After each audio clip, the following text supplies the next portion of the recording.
you for tuning. Today we have Danielle with us. Danielle, say hi to the people.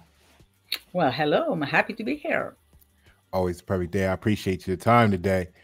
We're gonna go straight into it because what we're looking to talk about today is this term called mental fitness and how it can unlock our potential to build sustainable communities.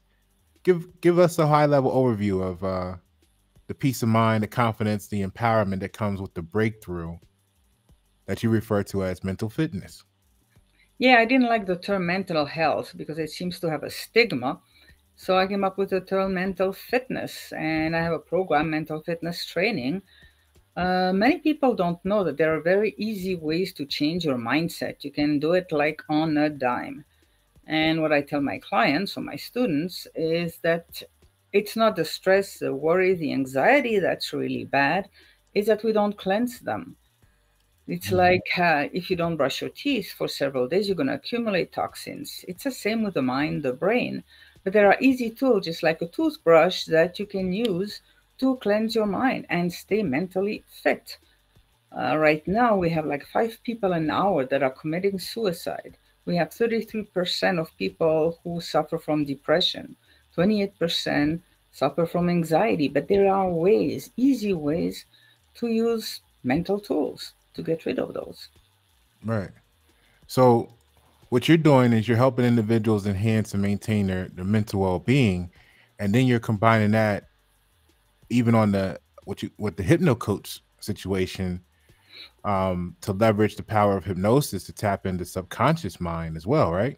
Yeah, absolutely. With my private clients, they come to me because they have been traumatized by some events, rape, domestic violence, veterans, and I have tools to help them remove the imprint of that trauma. And then I give them the tools so they can survive on a day by day and hopefully thrive. Right. So one of those um one of those things, right, is stress management. Because when you said trauma, we're talking about that could lead to PTSD at the workplace, post traumatic stress disorder, but also you're helping them release past fears, grief, regret, old pain, right? Yeah, exactly. And You know, anxiety. So yeah, speak about the stress management part. Well, let's talk about pain. A lot of people are in pain. And to me, there are two different types of brain that are in our brain. There is some pain that's acute, like you break a leg, you need to go to the hospital, you need to take care of it. You have a toothache, you need to go to the dentist. But then pain can also be lingering. Like if you've had an accident, you had a surgery, you go through the physical therapy, you even go see a chiropractor, and the pain lingers. Well, there's some place in your brain that that pain is located to remind you not to do that again.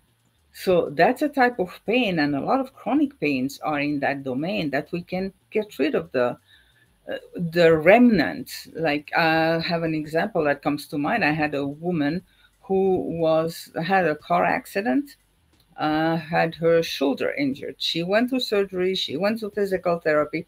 Her shoulder was still hurting. The doctors didn't know what to do.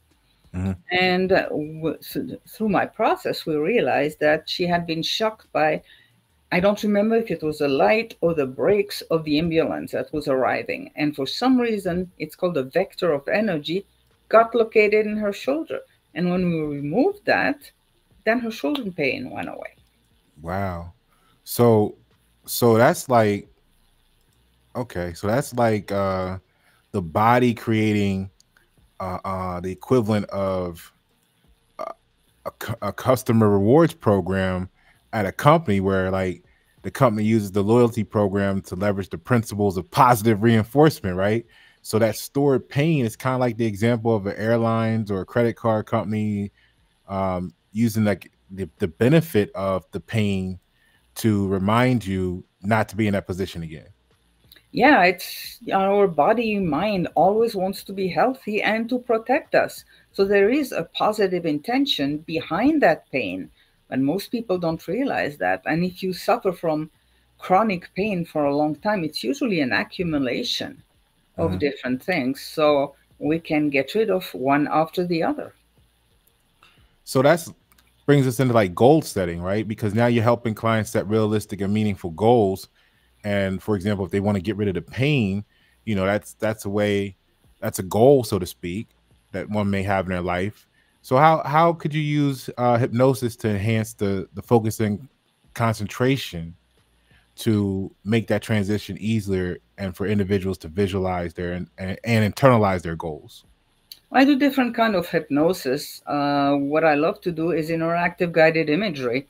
People go in a very light trance, and then we talk to the pain, and we have a dialogue. Why are you there?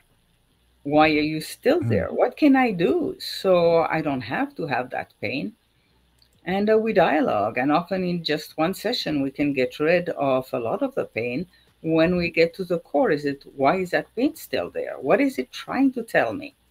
And I love to do a dialogue. Yes, there is hypnosis where I can command the brain to stop the pain, but often that doesn't last for a very long time. It lasts when you know and you remove the problem. Right. Don't treat the symptoms. Go back and treat the actual cause. Yes, So now with emotional intelligence, you can coach people on like regulating their emotions as well, which I think is going to be critical in the change from uh, to a sustainable community, because so much has been built on transactional leadership, and they're embedded in their minds like we're going to do this the same way we've been doing it for 20 years, blah blah blah blah. So this may actually help in that transition to transformative leadership, because we can actually improve the interpersonal relationships through your emotional intelligence factoring and training, right? absolutely. I believe we have a lot of hate going on. And to me, it's because people haven't dealt with their own problem and they don't know about it. It's subconscious and they just projecting it on other people. So once we get to it, then people get along much better. That's my hope anyway. Yeah, yeah. And a great book on that is Power versus Force by Dr. David Hawkins. Yep. And so we got this graph here where they've calibrated human emotions and everything. I think projection ties into this because the projection is made and then they have an emotion stimulation from that, and they may or may not know how to control that or how to respond to that. And you got, like you said, there's a lot of hate, and then hate comes from like a lot of this area down here: anger, fear, desire, shame. All that can turn into hate really easy. So when you get triggered by that, the goal is to, again, with the emotional intelligence, know what it is, observe it, and then make a difference in your life to climb up to joy, peace, and enlightenment eventually. And once one reaches enlightenment, it's not that you don't. If someone step on your foot, the pain hit, you might be angered for a second, right? But that means you could be dealing with both at the same time. So how do you help people navigate their buoyancy factor um, as it comes to this graph, so to speak? Well, I would say people who are under 200, it's difficult to work with these people because they are very reactive. And I started in 95 in a brick and mortar practice in California, working more with food and lifestyle. And I kind of put that aside and work more with the mind. And I'm coming back to food because it seems a lot of the people who are under 200 Mm. don't have the nutrients that they need to have a healthy brain. So they react. And it's difficult when people react to teach them new things. They need to have the nutrient for their brain, so have healthy foods. And then I can teach them different techniques. And yes, like you said, when you're in enlightenment, it may still hurt when somebody step on your toes, but it's not going to last very long. You're going to know how to just dispel that emotional upheaval. Right. You don't have to stay upset about it. Yeah. And the acknowledgement factor of where you're at the moment, what the realization of how you got there. Oh, someone stepped on my foot. Okay. It's not the end of the world. You don't got to, kill someone over that. Right. So when it comes down to like concerns and control and influence, we got behavioral advertising. So like companies are actually targeting, you know, advertising strategies based on psychological profiling, right, to influence consumer behavior. So now when we go back to emotional intelligence, it's important to know if your thoughts, feelings, and emotions are yours. How does that work with your client relationship? Well, I think we all have what we call different part or ego states, and we have to have the right ego state in place for dealing with something. You know, I heard a mother one time. She had several children and spent her time taking care of her children. She had to cut their food so they can eat little pieces. And she found herself at a business meeting, and automatically she was thinking about her children. She was in her mother's role. She turned and started cutting, food for the CEO that was on her side. Mm. That's being at the wrong ego state or parts or personality at the wrong time. So there is different ways to put ourselves where we should be. So I teach people different techniques for that, and also not to project problems or see why they have the problem. I had a businessman who built a business and then stagnated, and built another business, stagnating. And what we figured out was he was ashamed of an addiction he had. And he was punishing himself unconsciously on his business because of that addiction. Hmm. So he either had to give up the addiction or find another way to feel about it. And then And how did you go about applying the positive psychology for to shift to well, I positive use a mindset? lot of what's called the tapping technique, emotional freedom technique, to remove the blockage. And that's pretty quick. It's tapping on different acupuncture points. We know that the meridians hold onto emotions. So we can just dissolve that hold there and let things circulate. And he's doing very good right now. Okay. How do you feel about social media when it comes to your realm and the effects that it has on your clients, either directly or indirectly? Well, I did a short YouTube video showing a knife. You can use a knife to cut vegetables or to murder somebody. And I Hmm. think it's the same with social media. What are you using it for? If it becomes an addiction where you can't do without, where you don't talk with live people any longer, then maybe you need a rethink about social media. And are you taking things that are positive? Social media, a lot of time, especially for young girls, they see images that they will never be able to emulate. Or, young guys too, you have the superhero that they will never be. So it's discouraging. What are Hmm. you doing on social media? Right. It's more, how are you using social media? Is it for your benefit to empower you, or is it destroying your life and your relationships? I think that's a great point because like one of the things that book talks about, the power versus force, is desire forms every addiction. So when you're craving a certain type of movie or a certain type of, like you said, content online, what addiction is that formulating or forming in the individual, right? Yeah, to me, an addiction, and in my world, we talk more about habit. An addiction is very ingrained habit. So you're triggered by something or primed by something, and your brain automatically goes in a certain direction. What you need to do is, as soon as you trigger, is put a stop to that, like a roadblock. Hmm. Allow your brain to find a different way rather than, hit the food, the alcohol, the cigarette, the drug, or social media. What other way can you uh, take care of that problem, that trigger, until the trigger is gone? So there's two ways to work at it. You put a roadblock on it, and then you neutralize it, the trigger. So speaking of roadblocks, and thank you for sharing that. What what do you think um causes people to stall when they reach challenges and setbacks in their journey in life? How do you help them navigate with that? I know it's not a one size fit all thing, but talk about that from your perspective, high level overview. First of all, people have become aware that they have a problem, a trigger that they're stalling. Unless you're aware that you're an alcoholic, you're not going to do anything. So the Mhm. awareness comes first. Then are you willing to do something about it? And then you need the tools and techniques, and that's where I come in. But that's not enough. You also have to take some actions, and then you get result, you get success, and you move on with your life. I think that's great because when you use the word awareness, it made me think of the acceptance here. And like you said, that's above 200. So you have to go through willingness to accept so that you can then get to the reasoning behind it.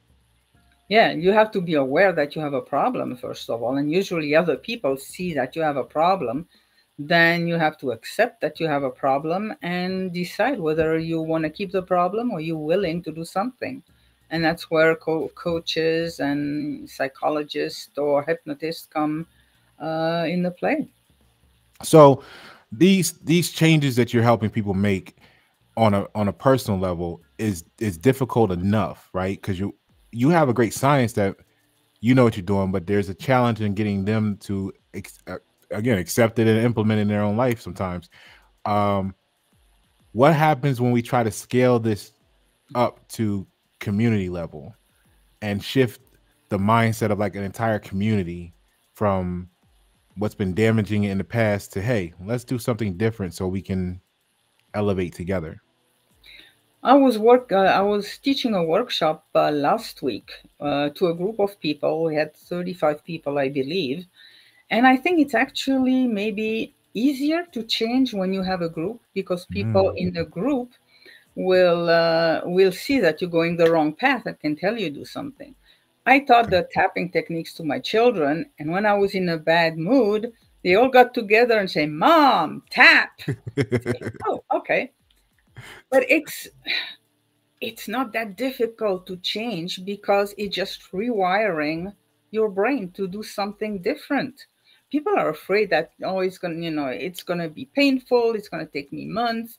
It doesn't. Sometimes it just takes a few minutes. One of Mm, the technique I was giving, and that can be used when you have people you're working with, is when you go into a tangent where you are thinking negatively or in a disempowered manner.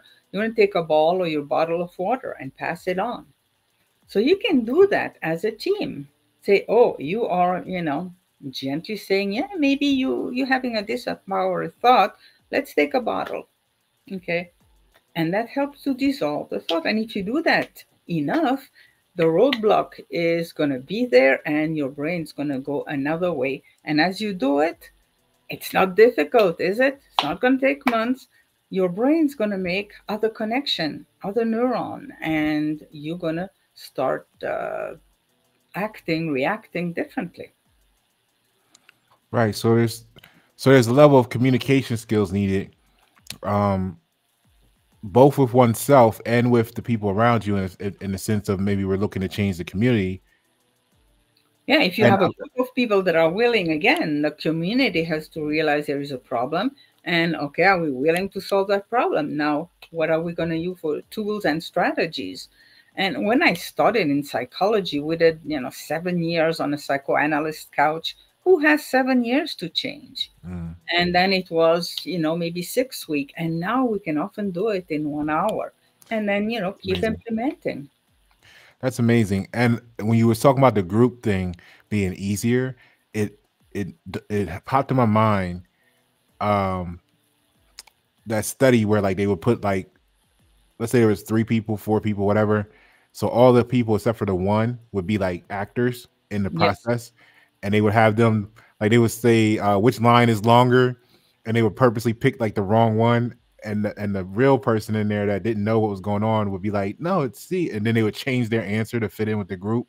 So, do you think that that's been the case on the negative side? That's got the current state of like the economy and the poor behaviors in the community that leading us down the wrong path as a whole economy crash, politics, whatever. And do you think that that could also be part of why it may be easier in the group to get people to when we shift back to positive? Yeah, I was more thinking about business group. Generally, I'm reading a book right now about food and behavior, Hmm. and how much if we change the food that delinquents are eating, they become normal, very nice people.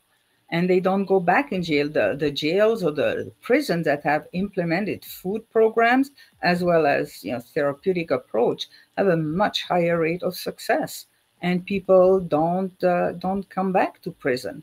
They get up to have normal lives. Once the brain is nourished properly, it's much easier. So, you know, I'm very encouraged because many communities and even poor communities are starting to have a garden. Community plots and garden have fresh foods and vegetables. And first of all, that draws a community together. And then they have good food that is nourishing to their body and their mind, to their brain. And it's important because if your brain is missing some ingredients, you're not going to be able to think straight. And you become, angry easier, and you tend to react. And sometimes we don't understand the behaviors of delinquents and people who are in prison, and just changing the food that they eat changes their approach to life and their way of reacting. So I have both approach. I started with nutrition when I was 15 because I was diagnosed with cancer, and I was studying psychology. So always a foot in both sides, the psyche and the body. I think they work together. That makes sense because you mentioned the nourishment, the malnourishment effects earlier, and you can go as far down extreme with that to say, hey, you get into too far down the wrong food, you're eating stuff that contains the parasites. The parasites actually take control of the body to feed their habits so they can survive and thrive, which may help kill or control, alter the brain in some way, shape, or form. So you bring up a great point there where basically self-care practices is going to become important because the community is across the board starting to realize the food is weaponized against us on various levels. Even vegan ain't safe no more because it's processed.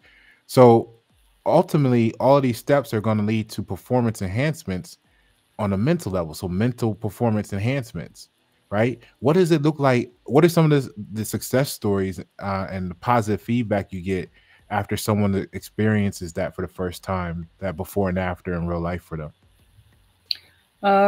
Just come to mind one of my first client. We were talking about nutrition, and she was telling me all the good stuff that she was eating. Then she came back the next week, and she told me that's what I wanted to eat, but I went home and I opened my cupboards. That's not what's in there. So she had to become aware, and then she threw everything away. She changed her habits. She learned different ways of dealing with her mind. And she was in her 30s, still living with her mom. She went on her own, made a record, and's been touring and singing in the United States. Wow. There you go. Empowering initiatives. So education and skill development, um, that's important because you're going to educate them and then develop skills for them to cope with it. It's going to help their mental health. And all of that can lead to basically community development projects, local growth and collective like resource wise as well. So you play a vital role in your concepts in healing the community so that we can thrive in the future. And you do private and group consults, workshops, webinars, right? And you speak Yes, English and French, right? I French and English, yes. There you go. So what is something that you would like to see in the near future become more popular? I think I'd like every school to have their own garden, because that's going to impact children's brain, and many children don't get good food. But if you have gardens, reminding a story I read about a school, they had a lot of destruction. The students would just break windows, break walls, and it cost a lot. And they put a salad bar for lunch, and that year they recovered all the expenditure for the salad bar. There was no more broken windows, broken walls, etc., Mhm. because children were eating better. And it's been seen in prisons too. So I'd like the prisons to have gardens. Why don't we have the prisoners learn about food, gardening? I'd like to see that in schools, and also have school program with children to teach them to deal with their emotions. Instead of being angry and punching somebody, what do you do when you're angry? And there are all kind of easy techniques. My kids, I said, a 5-year-old learn these techniques, and I don't say that they don't have any problems. They do. Everybody does on this planet. but they Mhm. know how to deal with it in a more empowering manner without being destructive. Wow, so again, we arrived at the food when you mentioned the schools and you revisited the prisons there. Food is really important. Tell us about your how you got to hydroponics. Well, I started with hydroponics. I was traveling and then I was in a trailer for a while helping my daughter. And I wanted to have gardens again. I had big gardens when I was in California. And for some reason, I came across that hydroponic. In Texas, it was not really possible where I was to have gardens outside. I didn't have the ability to have that. So I started hydroponics, and I think I started them in January. And from January, no, I started in December, and from January till October, I didn't have to buy any greens. I had my own organic greens out of hydroponics, and that's tiny little thing. Okay, I was in a trailer. I had 4 hydroponics that gave me all the greens that I could have. I had too much, so I was going to start with tomatoes and peppers and strawberries. Mhm. It's all kind of things. You cannot grow everything. Obviously, with hydroponics, you cannot grow a head of cabbage or cauliflower, but all the greens, and again, little tomatoes, peppers, eggplant, cucumbers, that all can be grown hydroponically. Wow. So take bringing the garden inside and or hydroponics vertical gardens Yeah. actually could help not only your body health but your mental health. Yes, I think nature is very important. I encourage all my clients to go into nature somewhere, even if it's eating lunch in a park, just be around nature. And if for some reason you can't, then bring nature inside with plants. And hydroponic is great because you have the plants, you have nature, but you can also eat it. Right. And all right, so now one thing, we're coming up on 30 minutes here. So one thing I want you to elaborate on for us that we were talking about before, I think would be great, is when it how did you say it? You said it costs more energy to be in the wrong place. And that's the power and the beauty about being in the right state of mind. Like people think about states as being a location on a map, but state is also like a state of mind, right? It's just So it mine. costs you more energy to be in the wrong places. So get in the right state of mind and look at how the corporate America is destroying lives because of the toxic workplaces that's producing same symptoms as post-traumatic stress disorder. Give them a standpoint from your perspective, the value when they're looking at that scale of, do I maintain this particular arena of cost of living or quality of life source for my family, or do I actually go out there for the longevity of life and joy and do something different if if the environment's not right. Well, if the environment is not right, yes, it's better to go someplace where the environment is, but not everybody can. So in 2000, I was teaching goal setting workshops and goal achievement. I was very good at that. And then I went through a divorce where I could not set a goal for the next day. I took a dental appointment and I had to go to court, and it happened several times. But I realized the one thing I could always do is set character goals. Whatever happens, I can ride the waves. Eventually, it will end and I'll be in a better place. Yes, eventually it did. And I learned a lot of these techniques because I wanted to keep my character in good shape. So wherever you find yourself, resilience is important. And there's all kind of tools and techniques that you can use to keep a good character and moving forward. I like that because what you're saying is, hey, look, your goal may be out of reach due to some sort of resource, right? Whether it's time, money, this, that, and however, find something that you can still set as a goal, like a character goal that doesn't cost you anything, so that you can still maintain the habit of setting and achieving goals in a practice form, right? Yeah, I realized a few months ago that I got very irritated with incompetence when I was going to the store. The cashier was in a very bad mood and was rude, and it used to bother me. And I came home and say, okay, what's the use of being bothered and irritated? That's Mhm. getting my immune system down. So I did some of these techniques, and now, yeah, again, okay, that's a person. She has a bad day, or there is an agenda because they want to go all to cashierless places. But I still go see the cashier and try to make her day a little better Yeah. and not get upset about it. So there's all kind of things. Realize what you're doing. Become aware of how you react. Is it empowering? Is it disempowering? Because if you get angry, irritated, it's going to impact your immune system. Do I want that? Right. So we're in control of ourselves in that matter, and that's what you can do. And we can always learn from every experience. So, what's your any closing remarks, closing topics? Closing remarks? Well, if you're aware, and a lot of people are aware, ask yourself whether you're willing to change or not. What's the cost of not changing versus what the cost of changing and have a better life? And, I have tools and techniques. Many people do. So reach out. We can't do everything on our own. We should be interactive, interdependent instead of independent.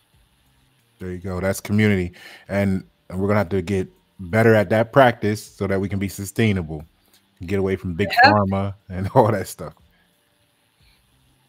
All right. Well, Daniel, I appreciate your time today. No, I appreciate being here. Thank you. All right. Say bye to the people. Bye. And yeah, you can always reach me on my website if you want to continue the conversation. Website scrolling down below there. Pasha Paroh, YN7. Thank you for tuning. Enjoy.